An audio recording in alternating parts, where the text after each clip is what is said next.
Students, हम आज पढ़ने जा रहे हैं carpal tunnel release. Today's topic is about carpal tunnel release. What is carpal tunnel release? It is the technique, or we can say it is the orthopedic technique in which carpal tunnel syndrome is to be corrected, जिसमें हम syndrome correct करते हैं, which is known as carpal tunnel syndrome. तो होता क्या है, first of all we will talk about carpal tunnel syndrome. What is carpal tunnel syndrome? ये syndrome देखा जाता है रिस्ट में होता है। बिल्कुल रिस्ट में जो मीडियन नर्व है उसमें कंप्रेशंस आती है, मीडियन नर्व में कंप्रेशंस आती है, which results in the various symptoms, जिसमें फिर सिम्टम्स नज़र आते हैं हमें पेशेंट में, जैसे कि नमनेस, इसको हमें नमनेस नज़र आती है, पेशेंट की कंप्लेंट आती है कि इसमें नमनेस हो रहा है हैंड में, या तो टिंगलिंग हो रही है, या तो हैंड में वीकनेस आ जाती है, या एक्टिविटीज़ नहीं कर पाता है इंसान, जो कि इफ़ेक्टेड हैंड होगा, इफ़ेक्टेड आर्म होगा। तो उन सब चीज़ों की उन that is related with the that these symptoms are related with the carpal tunnel syndrome. तो इस कार्पल टनल को सिंड्रोम, जो ये कार्पल टनल सिंड्रोम है, तो इसको करेक्ट हम कैसे कर सकते हैं? हम फिज़िकल एक्टिविटीज़ बोलते हैं पेशेंट को करें, या हम थोड़ा सा उसको फिज़ियोथेरेपी के लिए भी बोलते हैं, या हम पेशेंट को मेडिकेशंस भी देते हैं। लेकिन अगर हमें नज़र आता है, अगर बार बार कंप्लेंट हो रही है कि मेडिसिन से ट्रीट नहीं हो रहा है, या एक्टिविटीज़ से ट्रीट नहीं हो रहा है, एक्सरसाइज से ठीक नहीं हो रहा है, ultimately we have to go for the surgical treatment which is known as carpal tunnel release. तो अब जब हमें लगता है हर कोई ट्रीटमेंट फेल हो रहा है, तो अल्टीमेटली इसको हमें सर्जरी के लिए, पेशेंट को हमें सर्जरी के लिए हमें इसको प्रिपेयर करना है। तो क्या होता है ये, क्यों होता है ये सिंड्रोम, कैसे नज़र आता है? ये यूजुअली वीकनेस से नज़र आता है। अगर पेशेंट में वीकनेस हो, एक्सेस वीकनेस हो, उस कंडीशन में भी हो सकता है। या अगर पेशेंट में कभी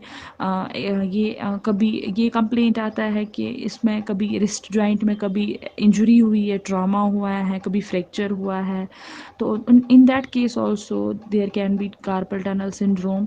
या प्रेगनेंसी में देखा जाता है अक्सर ये सिंड्रोम हो सकता है, या अगर हाइपोथायराइडिज्म होगा किसी पेशेंट में, ओबेसिटी होगी, तो इन सब कंडीशंस में ये कार्पल टनल सिंड्रोम पेशेंट में हो सकता है। अब क्या है कि ये रिलीव हो सकता है, it can be relieved by the activities, by the physical exercise. लेकिन अगर अब ये नहीं हो रहा है रिलीव, तो ये इफ़ेक्ट कर सकता है, नर्व को इफ़ेक्ट कर सकता है, it can damage the median nerve.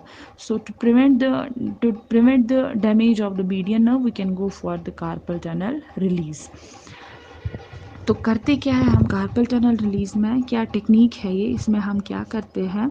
इसमें हम सिंपली जो ये मीडियन नर्व है, जो ये टनल है जहाँ से मीडियन नर्व पास होता है, इस टनल को हम थोड़ा सा, इसका जो साइज़ है इंक्रीज़ करते हैं, और जो इसमें लिगामेंट होता है, कार्पल लिगामेंट होता है, उसको कट किया जाता है to prevent the compression of the median nerve.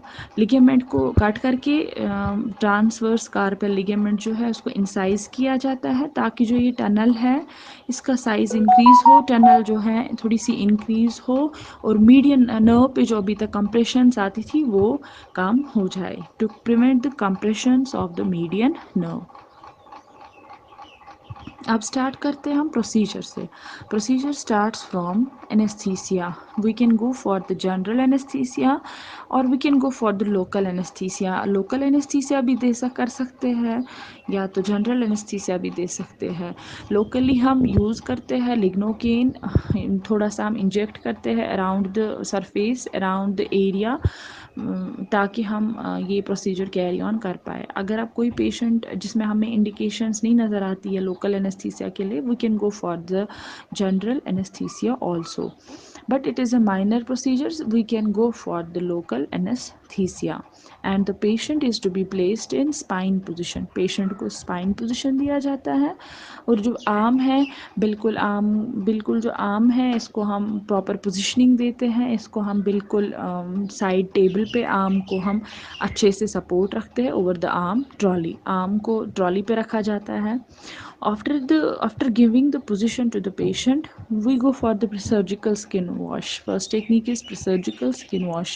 What is surgical skin wash, it is the technique in which we use betadine solution to prevent for to apply the betadine solution over the surgical area to prevent the infection.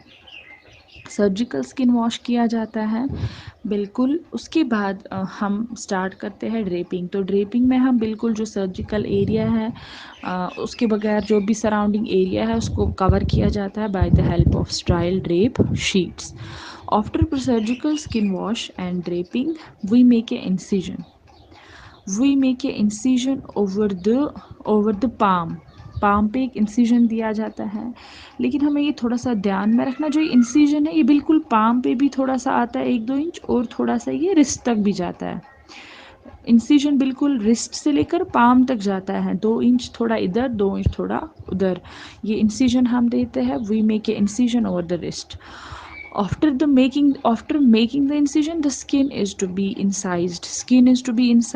And the skin layers are to be incised properly. जो skin है, tissue है, इन layers को हम क्या करते हैं, इनको हम बिल्कुल इंसाइज करते हैं, प्रॉपरली इंसाइज करके फिर रिट्रैक्शन करते हैं। आफ्टर द रिट्रैक्शन बट हमें ये ख्याल रखना है जो मीडियन नर्व है इसको बिल्कुल सिक्योर करना है, प्रोटेक्ट करना है। उसके बाद इंसिजन को डीप करके रिट्रैक्टर का इस्तेमाल करके हम बिल्कुल यूज़ करते हैं। देखा जाता है कार्पल लिगामेंट। जो ये कार्पल लिगामेंट है इसको हम इंसाइज करते हैं। The carpal ligament is to be exposed and is to be incised properly. But ये ध्यान में रखिए कि मीडियन नर्व जो है ये बिल्कुल प्रोटेक्ट रहे, बिल्कुल प्रोटेक्टेड मैनर में रहे, ये डैमेज ना हो, कोई इंजरी ना हो। After incising the carpal ligament, transverse carpal ligament, which is a band-like structure, इसको हम इंसाइज करके बिल्कुल मीडियन नर्व को अपनी जगह पे रख के बिल्कुल प्रोटेक्ट करके हीमोस्टेसिस मेंटेन करके हम इंसिजन क्लोज करते हैं, followed by the antiseptic dressing.